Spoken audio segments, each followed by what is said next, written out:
Like all good things, our time in the desert has to come to an end. We've been taken in as family, we've met some great people, we've been in sandstorms, we've lived in Balearic heat. I never would have thought that I would be able to tell the stories that I can tell now, to have, as I say, had the experiences that I have had, that we have had, and they've been wonderful. And if I'd left Morocco, never would have had them. Let's just bring you some of their moments now. And you join us this week, where we watch the lesser spotted Liz in her favourite habitat, which is washing the clothes. She seems to do this task very well and openly looks for this at any given stop along her track. So one of the best things about desert living, and I know I bang on about it loads on this channel, is being able to wash outside with the well just over there. I've finally managed to wash Stevie's bar top because we've got the well. It doesn't matter. I've also upgraded from the little bucket. We've utilised one of these that we carry some extra clothes in, so I'm washing it in here. We've got a line sorted up out there. Life is good.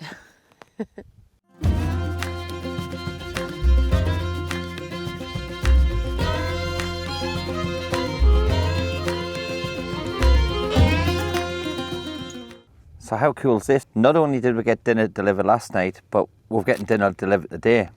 And that came from Ali, who took us out into the desert on our desert ride.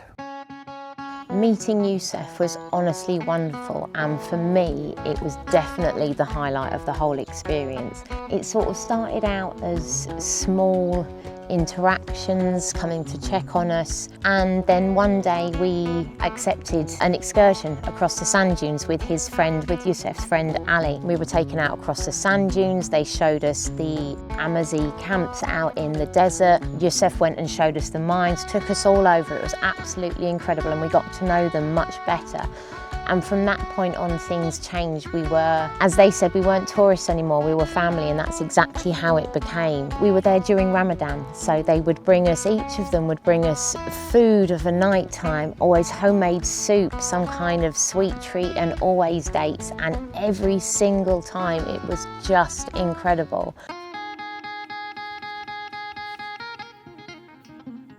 We are off to get water from the well that is just over the other side of the dune of where we're parked. It's ace, isn't it? Yeah. I was going to use the cliche line, it's like a little lifeline, but it is like a little lifeline. Completely. Yeah. It's one of the big reasons why we've been able to stay in this area so long. To have free fresh water on tap. We have got a water filter, but it's just incredible. But yeah, we're just off to fill some water up. So we thought we'd just show you guys how it works, because it's really fun, isn't it? It is. But anyway, the discussion we were having is how many bottles I've got now, empty. Yeah, so she's carrying 3 5 litres. So she's carrying 15 litres, so she's going to have to carry 10 litres and try and spread it out between 2 fingers. And I'm this is the task she's basically given me to sort out.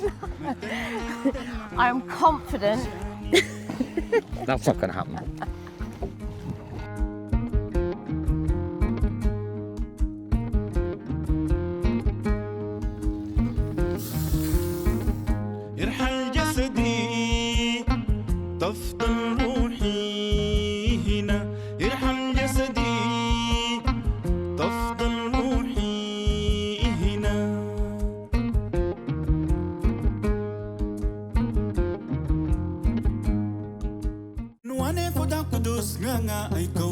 Check us out. I know, right? So Youssef's just turned up to the van, has dressed us in these outfits. So we have jalabas and headscarves on.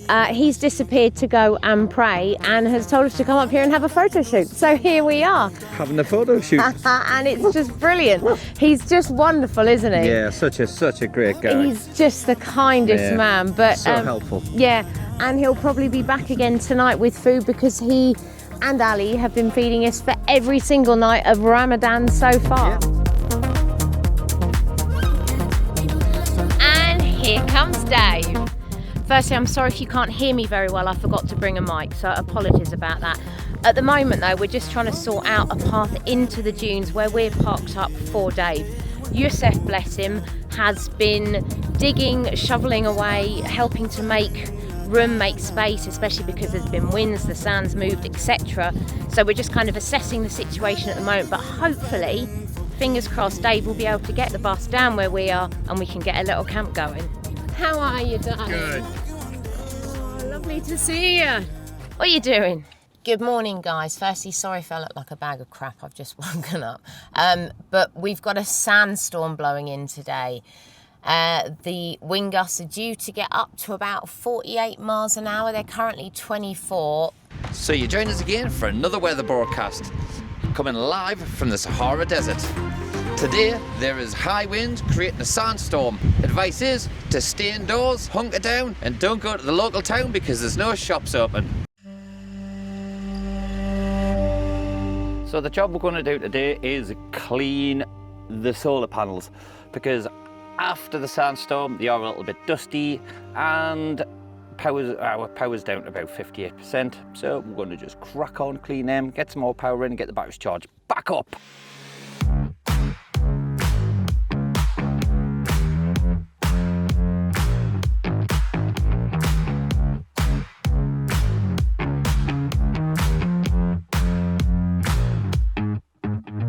We're pulling in about 110 watts, which isn't bad on a cloudy day at all. So it looks like it's nice. Now the sandstorm has died down. The winds are still a little bit high. They're going to die down a little bit more over the next couple of days, but it's nice to be able to have the option to be outside the van. I know we went out yesterday and we're in the sandstorm, a bit of fun, but it was an experience, shall we say. But yeah, it's nice to have a calmer day. There's some blue sky, the wind isn't as strong. It means that we can sit outside, we can enjoy outside and just get back to living outside of the van again. It's a good day. So let's go have a little wander around camp and we'll show you who's here. So over here we have Dave, aka London to Turin. He's on YouTube, he's on Instagram, go give him a follow. He's from America, he's touring around the UK in his US schoolie. He's been to Europe, he's now in Morocco, he's ace. Over here we have Ashley, Ashley's Vanlife. So she joined us last, she's been here for a few days. Possibly today is her last day and is then moving on. And this is our camp, this is our spot. You know, guys, you know that we're here. And then this is us, guys. So we've been here, I don't know, in this spot, we're losing track of days, maybe coming up for a couple of weeks, and it has been amazing after all the hecticness of the travel, escaping the weather, exploring, going all over Morocco. It's really, really nice to have been settled and to have another little camp going. It's great, the friends that you make on the road, the friends that you meet in Morocco. It's been brilliant. But yeah, Suvi was amazing. Suvi was an Amazi guy that we met simply because we'd been there so long, and he just kept driving past and he was fascinated in the end and would stop to chat. And we used to stop and chat so much that it ended up that he took us out on the most incredible desert driving experience. Honestly, if there was one experience that I wanted to come to Morocco and have, it was that. It was absolutely wild. If you come to Morocco and you're thinking about doing something like that, do it, because it's just so much fun. It really, really is. Anyway, he took us out to his camp. We will drop the name of his camp down here. They're on Instagram, and it is beautiful, absolutely incredible. He took us there, he fed us. We had Berber omelette, we had bread, we had tea, and did all of this just out of the goodness of his heart. He showed us around. It's an incredible place, and next year we will absolutely be back to stay there. It was just so much fun, and Suvi was just one of the kindest people. He was brilliant. He had a great sense of humour. When he found out that we were leaving, he popped back to his camp. I say pop back, it's probably, you know, a good 25-minute drive there and then back again. And he bought us 2 cushions and said it's all about the connection, it's about the people, and ultimately that's what this entire place has been about. It's been about the connection. Isn't this place just incredible? Honestly, it is in the middle of nowhere. We've had the wildest ride getting here, and it's just incredible. It is, it is. We can't wait to come back and stay next year.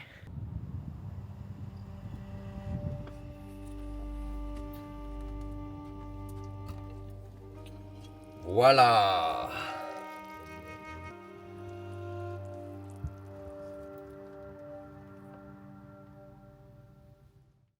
So we had some neighbours the other day. They were parked behind us. They've just moved further back up into the dunes. They're on YouTube. I think they follow us. They've seen that we're struggling for gas, for power, etc. So they've just bought us 2 gas cans. Honestly, this is like finding gold. This is so kind of them, guys.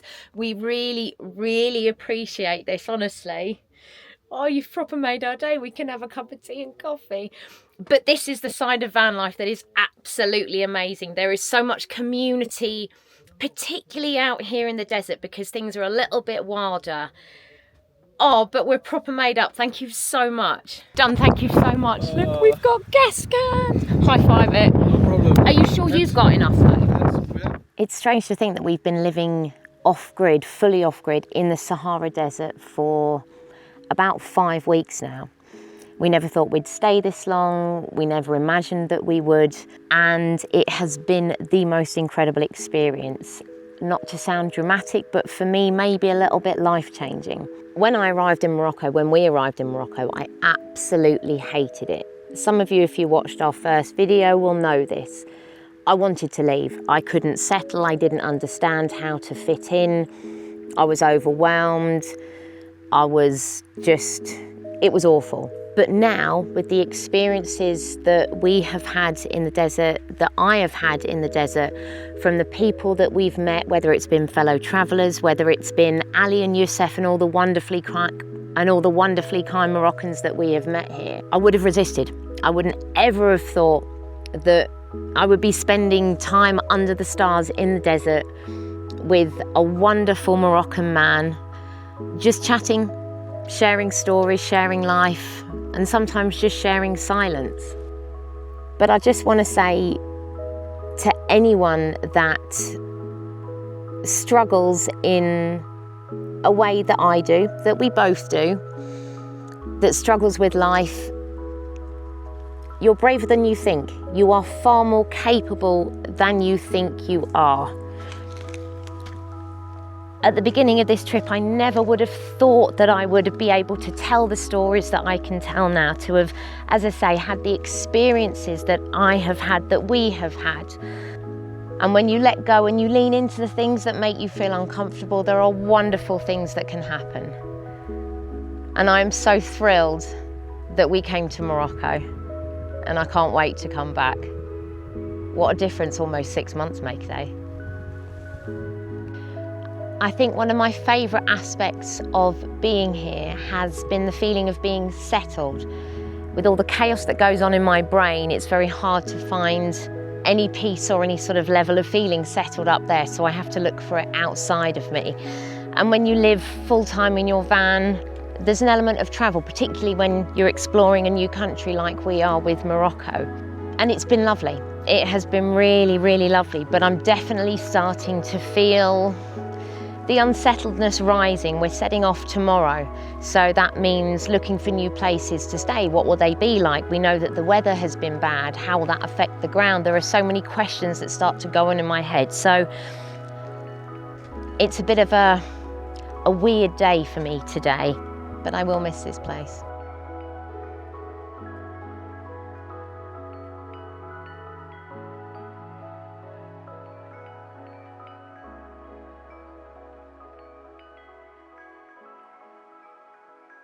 So that's it, guys. We are setting off from the place that has been our home for about 5 weeks. We can hardly believe it. It's definitely bittersweet, but we know that we will be back. But for now, we've got to hit the road. And unfortunately, we are now starting to head north because we are going to be getting the ferry back to Spain. What a home and what a backyard it's been. So we've just left the desert and we are filling up our tyres. One of the great things about the fuel stations here in Morocco is that you can fill up your tyres with air for free. UK, take note, don't charge us. So we're just filling them up and then we'll be hitting the road. We are heading towards Todra Gorge. So we only left Mazuga yesterday morning and we've driven already about 236 miles. It is so... Sometimes it's really easy to cover a lot of distance in Morocco, and sometimes it's really, really hard and it just doesn't feel like you've covered that amount of miles. But we're just marvelling at how much the landscape has changed, being surrounded by sand and dust for almost 2 months, and here It is so green, it is so vivid. It's absolutely beautiful. It almost doesn't feel real. It's one of those kind of drives. But we are just taking the route back that Google Maps recommends, which is sort of up towards Fez Way, back over or through the Rift Mountains. Third time lucky for that trip. And perhaps by the end of the week, I think it's Tuesday today, so maybe by the end of the week we will be looking at getting the ferry, but we're just going to see how it goes. It's nice to be back on the road, but it is sad to be thinking about leaving Morocco. It's been amazing. You can see the van behind us, and here is tonight's home. We're probably about an hour and 20 minutes away from Meknes, which is one of the bigger towns near to Fez. So we're just continuing our journey north back to Tangier Med to get the ferry. I think we're planning now on getting the ferry possibly Thursday. It is Tuesday today because there's some more terrible weather coming in. Honestly, this trip has just been marred by horrendous weather. It's just... It is what it is. We spent last night in Todra Gorge. It was beautiful, but we set off early this morning because we just needed to get out and get on the road and continue the journey. Sorry, it's just been a flat couple of days, which I'm sure you can understand when we spent so long in such a beautiful place and knowing that we've got to leave this wonderful country. But anyway, you don't need to hear about our woes, do you? I'm just sad.